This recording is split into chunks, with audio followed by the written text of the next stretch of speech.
தகப்பனே, நான் எப்போதும் உம்மோடுதான் வாழ்கின்றேன். நீரோ என் வலக்கரத்தை ஆதரவாய் பிடித்துள்ளீர்.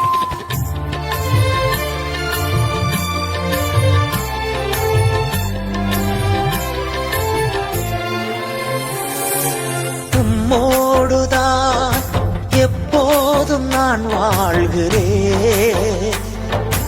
உம்மோடுதான் எப்போதும் நான் வாழ்கிறேன். அப்பா என் வலக்கரம் பிடித்து தாங்குகிறேன்.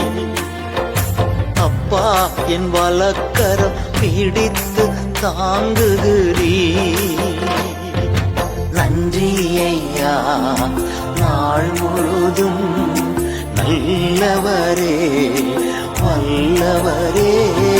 விண்ணிலும் மண்ணிலும் உம்மை தவிர எனக்கு யாருண்டு?